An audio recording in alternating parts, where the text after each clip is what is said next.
Nós vamos falar aqui sobre o aumento do salário dos funcionários públicos. Na semana anterior foi realizada lá uma reunião com o prefeito, né, o Sindicato de Servidores Públicos e o governo municipal para discutir a questão salarial. Houveram divergências, né, o município orientado pela May-Hills ofereceu uma reposição baseada no IPCA, né, no período de 3,75%, e o sindicato pedia 4% e mais um cumprimento de uma pauta de reivindicação. Eu sei que houve uma assembleia e que os funcionários decidiram aceitar inicialmente essa proposta do prefeito. É isso, presidente? Nós fizemos, a gente fez uma assembleia, retirou uma comissão, né, que isso todo ano tem que se fazer. Apresentamos a nossa proposta para o prefeito no dia 18 de dezembro e não tivemos nenhum retorno por parte da administração para que a gente sentasse com a mesa de negociação dele para a gente discutir essa questão de reposição, mas as pautas sociais. E fomos surpreendidos com o ofício, dizendo que a May-Hills tinha deliberado que daria só IPCA, que era 3,75. Isso sem nenhum tipo de negociação ou conversa com o trabalhador. Diante disso, a gente fez uma assembleia. Os servidores, de momento, eles não aceitaram, até agora nós não aceitamos, estamos indignados com essa reposição geral, porque isso não é um anseio do trabalhador. E como é de iniciativa do prefeito discricionário dele, não há o que se fazer. Até foi questionado uma possível paralisação. O que a gente entende na atual conjuntura que a gente está vivendo hoje? A gente entendeu assim, que se a gente faz greve, faz uma paralisação, quem vai ser prejudicado vai ser o próprio trabalhador, porque ele vai ter seus dias descontados. Para a administração pública, a greve até que é boa, porque ela paralisa todos os serviços, ela não gasta água, não gasta luz, não paga hora extra, ela não gasta combustível e ainda desconta do trabalhador, quer dizer, é uma economia muito grande. E o maior prejudicado também é a população, que paga os seus impostos e não tem culpa de uma administração que não queira dar condições de trabalho para o trabalhador, levar esse trabalho lá na base para o município de Umuarama. Tá, mas aí a categoria aceitou ou não aceitou? Não, ela aceitou os 3,75, né? Mas indignado com a posição do prefeito, de não conversar, de não sentar na mesa e tentar negociar. Aí nós estamos agora com as pautas sociais, que a gente precisa que isso seja implementado. Isso está desde o dia 1º de janeiro de 2017, a mesma pauta, a gente está sempre reivindicando todo ano. Durante o mês, durante cada 3 meses a gente tenta sentar, mas não tivemos nenhum avanço até agora. O sindicato enviou um documento para o prefeito, né, manifestando esse descontentamento. Não Sim, nós fizemos um documento e colocamos nas redes sociais e também para o prefeito, dizendo que a gente está descontente com a sua política. O que são essas pautas sociais exatamente? Olha, nós temos assim, uma das que eu acabei de falar agora é a questão das condições de trabalho, sol quente e tal. Os EPIs, que é equipamento de proteção individual, hoje é muito fraca, a prefeitura faz a licitação, é o mais barato possível, né? Outra coisa que a gente sempre está reivindicando é para que os trabalhadores tenham banheiros químicos, para que eles não possam depender do comércio para fazer suas necessidades fisiológicas. Isso foi pedido já desde do primeiro dia de mandato do Celso, do senhor prefeito Celso Pozobon, e não fomos atendidos. E é simples, porque o vereador Seranto, ele aprovou um projeto de lei que o prefeito pode fazer parceria público-privada para fazer propaganda desses. Então seria simples, ele não ia gastar nada, ele faz uma parceria com uma empresa, a empresa dá esse banheiro químico, coloca a sua propaganda e isso ficaria de graça para o município. Mas talvez falta mesmo de valorização do trabalhador. Mas aí nessa questão do banheiro químico, como é que seria? Seria instalado onde o Não, esse banheiro ele seria itinerante, como já tem em vários municípios do Brasil. Ele vai numa carretinha, vai em um carro e ele vai nos locais onde as pessoas estão trabalhando na rua. Então não precisa ser cada local de trabalho ter um. Um ou dois supria todo o município de Umuarama. Isso dá perfeitamente para fazer. Tranquilo. Sem o gasto, porque daí sem o gasto, porque olha só, quando a gente pediu isso, um próprio servidor, na época ele era secretário de Serviço Público, ele falou que não havia necessidade, porque ele buscaria esse trabalhador para levar lá no pátio. Você pega um trabalhador que está trabalhando, por exemplo, roçando lá no Sonho Meu, sei lá buscar esse servidor, colocar num carro, para ele fazer xixi lá no pátio, você imagina só o quanto de despesa vai ter. E não dá para fazer xixi na rua, né? Não dá também. Até porque... o homem, ele é um pouco mais fácil agora. E as mulheres? Né? É muito mais difícil para a mulher. Em média, qual é o tempo de trabalho desse trabalhador? Ele fica na rua trabalhando quanto tempo? Não, ele tem 40 horas semanais, é 8 horas diárias. Ele tem 2 horas de almoço e o restante sem banheiro ele passa no mínimo, então, passaria aqui 8 horas sem ir no banheiro. Ou 4 horas até o intervalo de almoço, né? Ou ele pede para ir na casa de alguém ou no comércio. Exatamente, O presidente até falava aqui na semana passada, voltando aqui um pouquinho com relação ao aumento, né? Porque a gente sabe da preocupação dos municípios com relação aos gastos e os custos. E a Merius sugeriu, diante de toda a situação econômica, esse aumento de 3,76%. Eu não conversei com o presidente Darlan Schalco. Eu sei que ele é muito comprometido, inclusive lá no município de Pérola, que é um município que ele é prefeito, e que ele tem uma atenção especial com os seus lá. E é uma pessoa muito de bom trato, o Darlan. Mas eu até disse, olha, eu não sei se levou-se em conta as diferenças econômicas das regiões de cada município, porque, por exemplo, Pérola, Xambrê e os demais aqui são diferentes de Umuarama. Estamos falando de uma cidade que tem um orçamento para esse ano previsto de 360 milhões de reais. É diferente de um município do tamanho de Alto Paraíso, por exemplo, que tem um orçamentozinho pequeno, né? Ou quase não arrecada.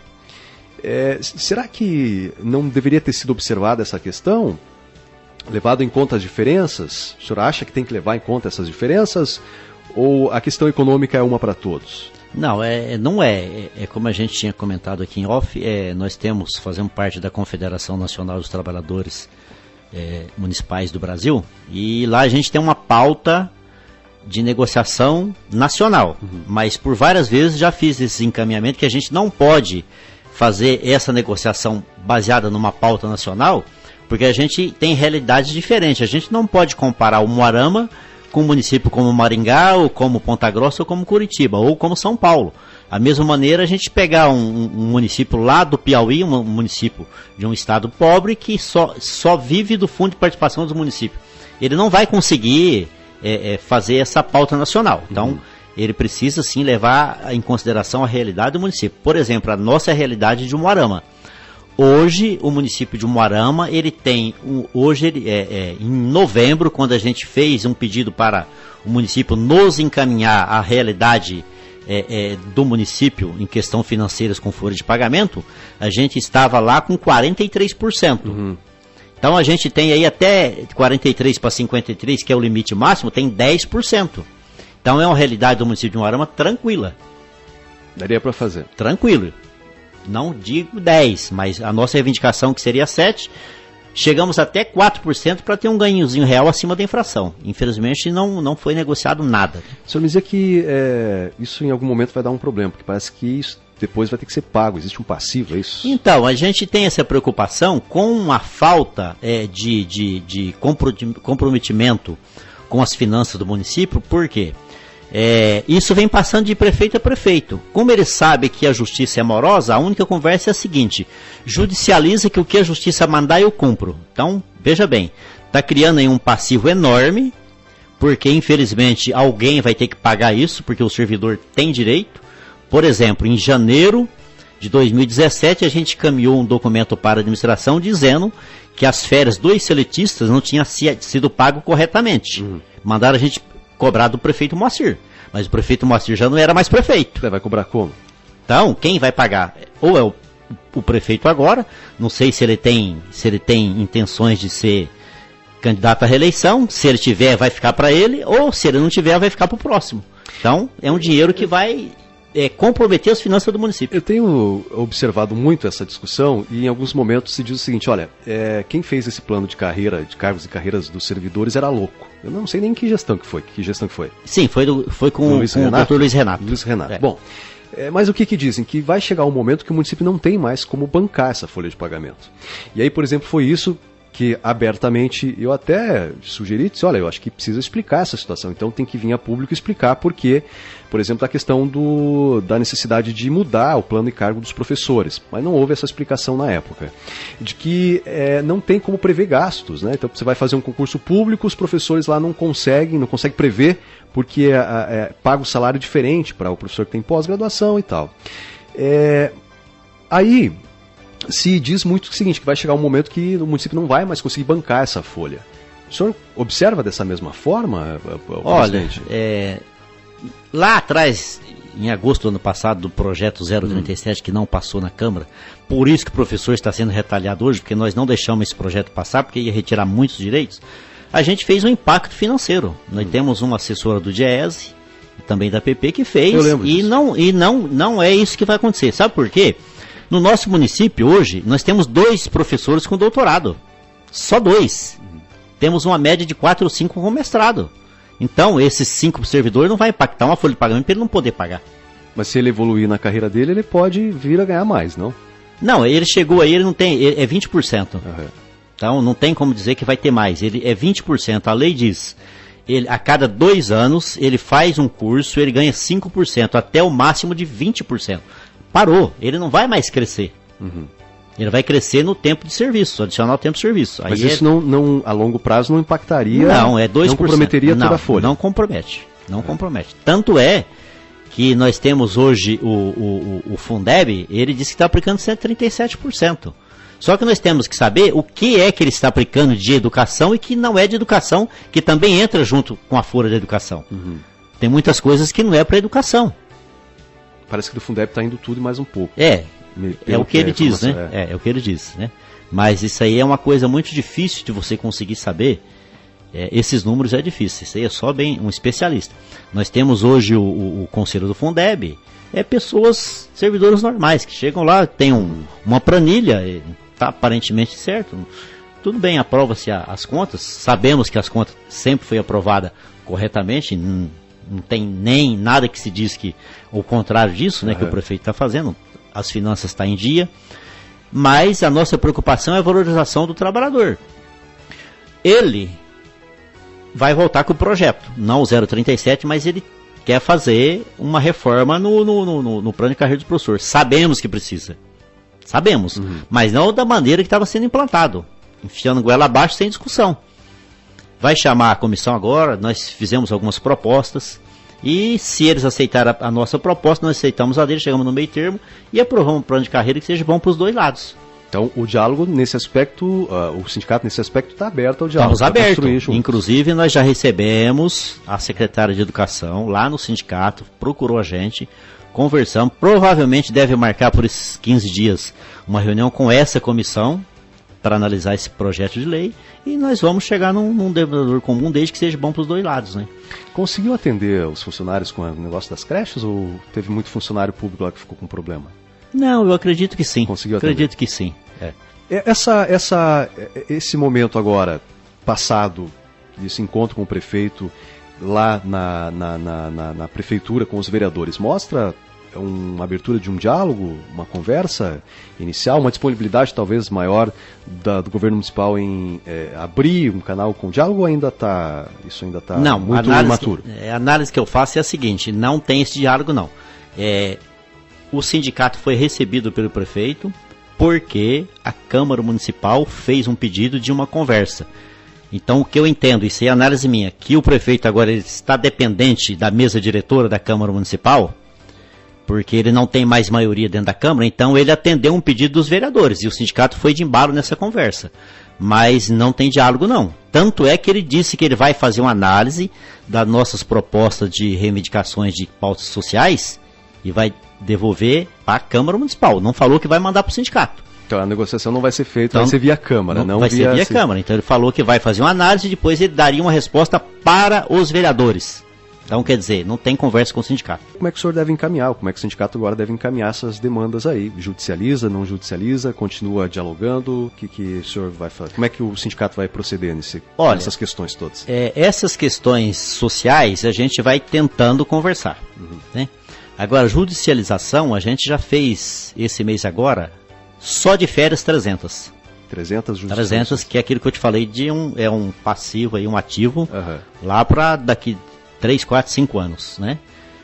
Só isso. Fora que o prefeito não está dando o avanço dos professores, que é lei, já estamos também judicializando, isso aí vai dar mais uns 400 ou 500, né? E outras coisas aí que está vindo.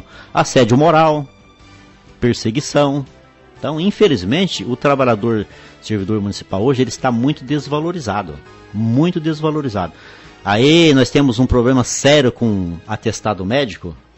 A administração está sempre falando, muito atestado. Mas qual é o nexo causal desses atestados médicos? Por que está ficando? Principalmente saúde e educação. Porque a pressão é muito grande em sala de aula e muito grande dentro dos postos de saúde. E não tem uma segurança do trabalho que dê suporte. Nós não temos hoje dentro do município um RH, nós temos ali um departamento pessoal, que é completamente diferente de um departamento de recursos humanos. Nós não temos isso. E o que a gente precisa? A gente precisa de prevenção dentro do município para que não tenha essas doenças que nós estamos tendo hoje. Todas elas são doenças psicológicas, por pressão no local de trabalho. Em muitos momentos eu ouvia falar, dizer assim, olha, tem uma máquina de fazer atestado. Quer dizer, a pessoa ia lá no médico, reclamava uma dor de cabeça e o médico dava um atestado. Mas me parece que isso já foi superado há muito tempo, né? Ninguém em sã consciência vai tirar um dia de atestado para ficar em casa ou para ir fazer compra no Paraguai. Eu acho que... Não, eu não posso ainda dizer... Tem? Pode ter? Tem um ou outro caso aí, entre 3 mil trabalhadores, pode ser que aconteça. Mas quando eu estou numa conversa com a administração, com algum secretário, departamento de recursos humanos, eu falo, e a ética profissional? Se ele sabe que o trabalhador não está doente, por que o médico dá o atestado então? Então nós temos que ter, no nosso plano de carreira, tem um artigo que diz que o município tem que ter uma junta médica, psicólogo, psiquiatra, tal, para que ele faça uma análise desses atestados. Isso é lei. Se essa junta médica perceber que tem alguma coisa errada, ele pode questionar esse atestado. Mas o município não tem. Então não tem como você questionar um atestado se você não tem essa junta médica para fazer esse trabalho. Perfeito. Para a gente finalizar, então, os funcionários aceitam, então, esses 3 pontos. Sim, não vão fazer greve? Não vamos fazer greve. Porque a gente tem essa consciência de que hoje não é viável uma greve, porque tanto para o trabalhador como para a comunidade. O que prejudica muito, né? O que o servidor quer é prestar um serviço bom. Ele não quer que a comunidade fala, o servidor público ele não trabalha. Não, o servidor público trabalha e muito. E pensa também na comunidade. Obrigado, viu? Eu agradeço, Rodrigo. Muito obrigado aos ouvintes do Bianca News. Obrigado por você dar essa oportunidade para o servidor estar aqui falando, esclarecendo aí os problemas. Eu costumo dizer e repito quantas vezes for necessário. Eu acho que a gente precisa construir a partir do diálogo e ouvir todos. Assim como ouvir o senhor, ouvir o governo municipal também. Não dá para ficar só com um lado da história. Até porque as histórias têm perspectivas diferentes. Então, para construir juntos é importante. Eu não sei como é que está o tempo, mas não tocou no assunto. Também é o problema da intervenção dentro do sindicato, querendo tirar todos os trabalhadores que estão lá liberados. Como é que ficou essa história? A gente judicializou. Estamos esperando a decisão. A Lígia, professora, que é secretária-geral, ela está sob liminar. Até que seja julgado. Eu, Zé Maria, somos seletistas, está na Justiça do Trabalho, então vai ser decidido agora lá. Até na época a gente perguntou, né, porque se, por exemplo, fossem chamar todos os que estão cedidos, o número é muito grande, porque tem gente cedido para junta militar, 59. Tem gente cedido para outros diversos órgãos. Né? Se fosse a desculpa de que precisa de trabalhador, nós temos hoje, eu sou vigia, temos vigia na Câmara Municipal, temos 4 no tiro de guerra, temos em vários locais aí que não precisaria, que não é do município, então tá lá. Mas assim, então, infelizmente, isso é prática sindical. E, inclusive, eu quero dizer que tem muitos que dizem que eu sou comprado pela administração, eu estou sem salário. Ele cortou meu salário. O senhor está sem salário? Estou sem salário, De servidor público ou do sindicato? Desde 1º de janeiro, eu estou sem salário do servidor, do meu concurso de vigia. Então eu estou, infelizmente, é triste a gente pensar assim, que eu tenho 20 anos de prefeitura, aí você vai na transparência e meu nome não consta mais como servidor público. Então isso chama-se retaliação. Então assim, aqueles que imaginam que o sindicato é comprado ao contrário, é sem salário. Mas então o senhor não é mais funcionário da prefeitura? Não, eu sou servidor público municipal concursado. Mas segundo o prefeito eu estou de licença sem remuneração, mesmo sem eu ter pedido essa licença. Porque a licença sem remuneração era só parte do trabalhador, ela não parte da administração. Então ele me deu por conta própria uma licença sem remuneração de 2 anos. O senhor chegou a entrar na justiça com relação a isso? Sim, é o que nós estamos agora, judicializando. A partir do momento que se a gente for vitorioso na justiça, a gente vai entrar aí com perseguição e danos morais. Obrigado pela participação, presidente. Obrigado, agradeço. Um abraço. Muito obrigado. Entrevista depois com o José Donizete Galeta, presidente do Sindicato dos Funcionários Públicos de Umuarama, estará na nossa página na internet, biancafm.com.br, e também no nosso Facebook.